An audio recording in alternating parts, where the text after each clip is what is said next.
Stop underestimating beauty, Dostoevsky's greatest lesson.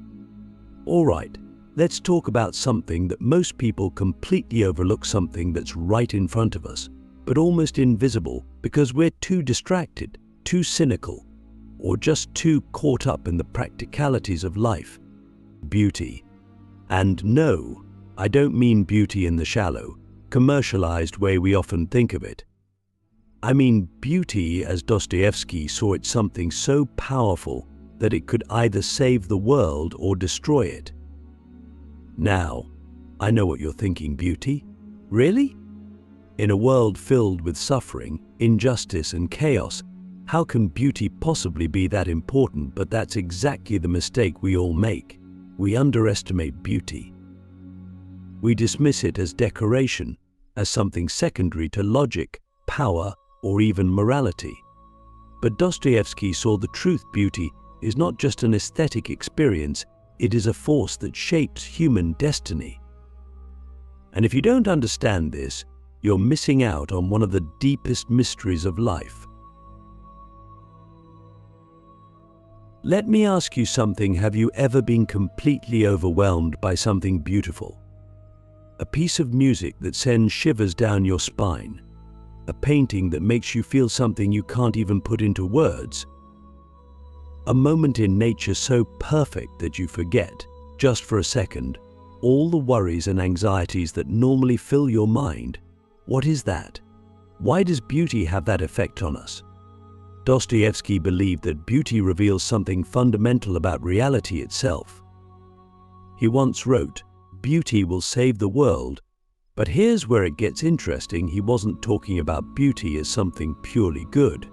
He also warned that beauty has a dark side. It can seduce, deceive, and lead people to destruction.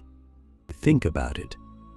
How many times in history have people been mesmerized by something beautiful, an idea, a leader, a dream, only to realize too late that what they thought was salvation was actually a trap? Dostoevsky's characters struggle with this all the time. Take Prince Mishkin from The Idiot. He is almost saintly in his innocence, drawn to beauty in a way that makes him deeply compassionate. But his inability to see the dangers hidden within beauty leads to tragedy. He loves too purely, too blindly, and the world crushes him for it. Then there's Stavrogin from Demons, who is also drawn to beauty, but in a completely different way. For him, beauty is intoxicating. It gives him power, control, and a sense of superiority. But in the end, it leaves him empty, lost, and ultimately destroyed. So here's the paradox. Beauty can elevate us to the highest levels of human experience, or it can drag us into the depths of despair. It's not just something we passively enjoy, it's something we have to understand. Because if we get beauty wrong, if we underestimate its power, we risk being enslaved by it instead of being saved. Click subscribe to this channel to get more profound insights. And this isn't just some abstract literary idea. This affects your life in ways you might not even realize. Think about the things you're drawn to, the things you admire, the things you admire, the things you chase. Are they truly beautiful? Or are they just illusions? Are they leading you to something meaningful, or are they distracting you from what really matters? Dostoevsky forces us to ask these uncomfortable questions. He doesn't give easy answers. He knows that beauty is dangerous, but he also knows that without it, life becomes unbearable. He challenges us to look deeper, to see beyond the surface, to recognize that true beauty is not just about appearance, it's about depth, about truth, about something eternal. So, here's the real question: what kind of beauty are you pursuing? Because whether you realize it or not, the answer to that question might define your entire life. The double-edged sword of beauty, creation or destruction. If beauty can save the world, why has it also led so many to ruin? Why do we find ourselves drawn toward things that seem beautiful but later reveal themselves as destructive? This is the paradox Dostoevsky presents to us: beauty as both salvation and temptation, as both light and shadow. And the question that haunts us is this: how do we tell the difference? Think about it. Why do people fall in love with dangerous ideas? Why do we glorify figures who captivate us with charisma but ultimately lead us astray? Why do we chase after things that promise happiness only to find ourselves emptier than before? The answer lies in beauty's power to shape our desires.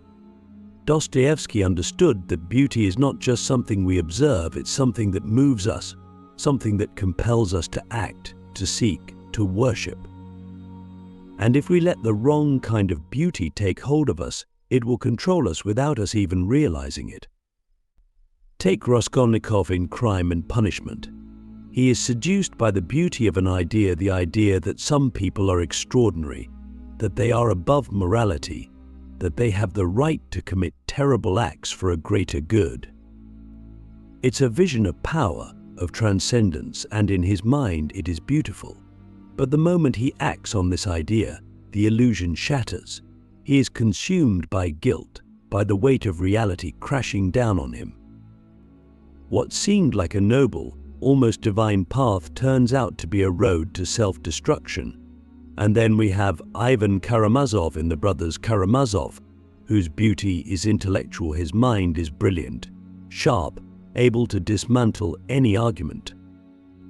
He constructs a world where God does not exist, where morality is a human invention, where everything is permitted.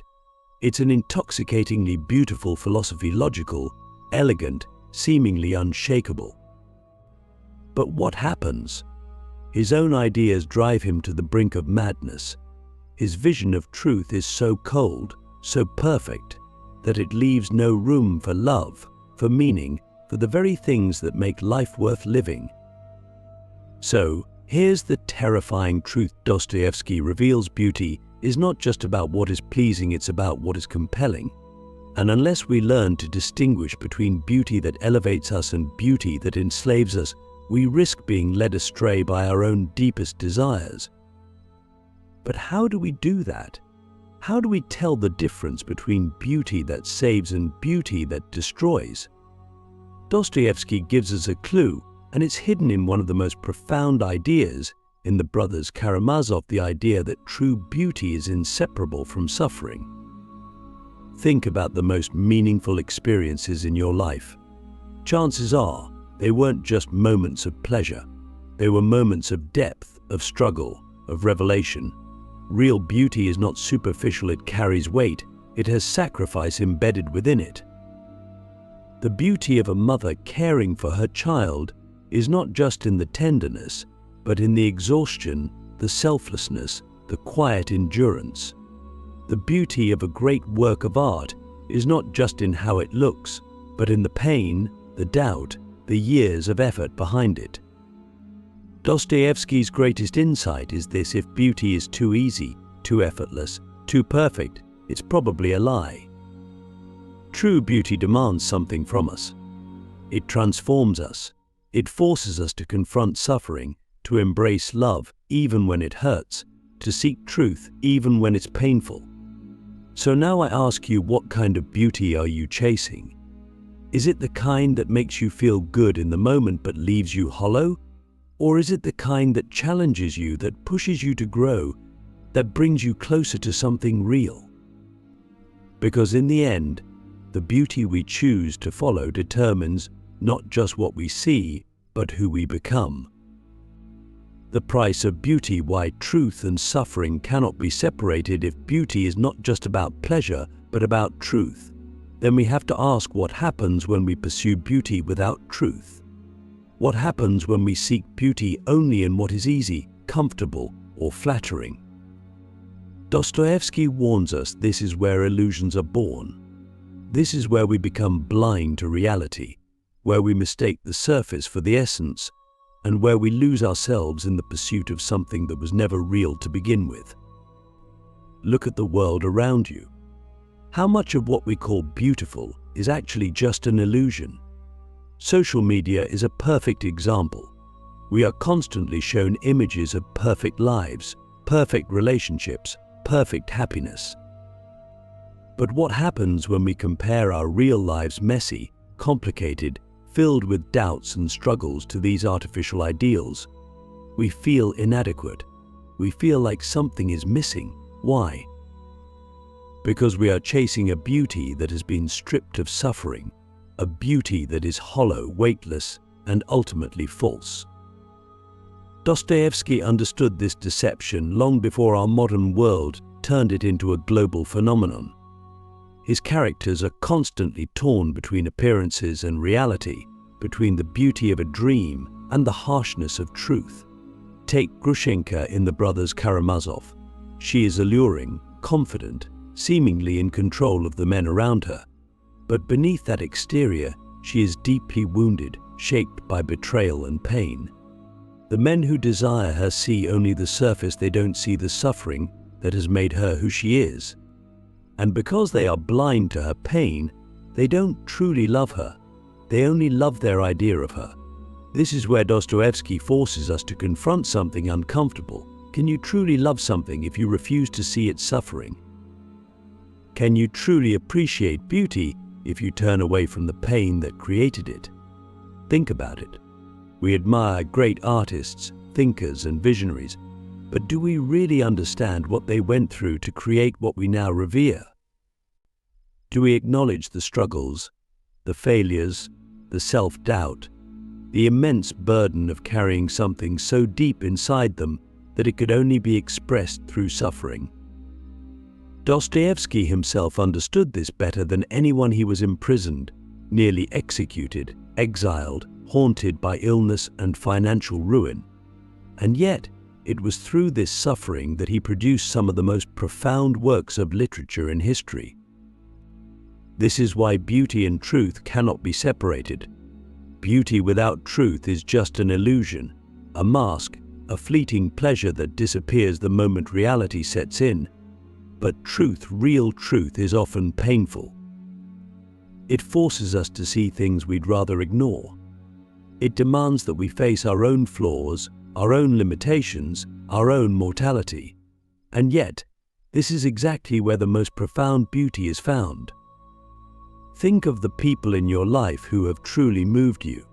Were they perfect? Or were they flawed, vulnerable, deeply human? The most beautiful moments in life are rarely the easiest ones. They are the moments where we connect, where we forgive, where we choose love, even when it's difficult. So here's the question Dostoevsky leaves us with. Are you willing to embrace a beauty that demands something from you? Or will you settle for illusions? Because if you choose the easy path, the polished surface, the comforting lie, you may never experience real beauty at all. Beauty as redemption, how seeing the world differently can change everything. If beauty is truth, and truth is suffering, then why does Dostoevsky still insist that beauty will save the world? How can something so fragile, so easily twisted into illusion, be the force that redeems humanity? The answer is simple, yet profound, because beauty is the only thing powerful enough to make us want to be better. And that is where redemption begins. Think about it, rules don't change people. Fear doesn't change people. Even pain by itself doesn't transform us. What truly changes a person is an encounter with something so beautiful, so undeniably real, that they can never see the world the same way again. Dostoevsky's greatest characters experience this moment of revelation, and it always comes at the edge of despair, in the places where hope seems impossible. Take Sonia in Crime and Punishment. She is, by society's standards, ruined. A prostitute living in misery, sacrificing herself to keep her family alive. And yet, she is the most beautiful character in the novel, not because of her appearance, but because of her soul. She carries suffering with dignity, with quiet, unshakable love. When Raskolnikov confesses his crime to her, expecting condemnation, she does something extraordinary. She listens. She does not judge him. She does not turn away. And in that moment, Raskolnikov glimpses a kind of beauty he has never known before, the beauty of unconditional love. It is this beauty, not logic, not morality, not punishment, that begins his redemption. Dostoevsky understood something that we often forget. True beauty is not just something we see, it is something we recognize in others, something that calls us to be more than we are. And yet, we resist it. We resist beauty because it demands vulnerability. It asks us to open ourselves to something greater than our own desires, our own ambitions, our own carefully constructed defenses. Look at Ivan Karamazov. He is brilliant, intellectual, a man who has torn apart every illusion, every comforting belief. But what destroys him in the end is not his skepticism, it is his inability to accept beauty. His brother Alyosha, in contrast, is not as intelligent, not as forceful, not as commanding.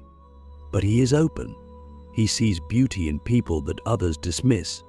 He sees the potential for goodness even in a world filled with suffering. That is why Dostoevsky chose Alyosha, not Ivan, as the hero of the brothers Karamazov. Because intelligence alone cannot save us. Power alone cannot save us. Only the ability to see beauty, the kind of beauty that awakens love, that calls us to something higher, has the power to transform a person from the inside out. But here's the challenge: beauty is not always easy to recognize. In fact, the most important beauty is often hidden, buried beneath suffering, disguised in places we would rather not look. How many times have we ignored the beauty in front of us because it didn't fit our expectations? How many moments of grace have we missed because we were too distracted, too cynical, too afraid to see them for what they were? This is why Dostoevsky's lesson is so urgent. We live in a world that constantly teaches us to undervalue beauty, to treat it as something secondary, something unnecessary, something superficial. But what if we're wrong? What if beauty is not just decoration, but the very thing that gives life meaning? What if our ability to recognize beauty is the only thing standing between us and despair? So, I leave you with this: what would happen if you started looking for beauty not just in art or nature or in the things that are easy to admire, but in people, in suffering, in yourself? What if, instead of seeing the world as something broken beyond repair, you chose to see the hidden beauty beneath the cracks? Because maybe, just maybe, that is where redemption begins. And maybe Dostoevsky was right, maybe beauty will save the world. But only if we learn how to see it.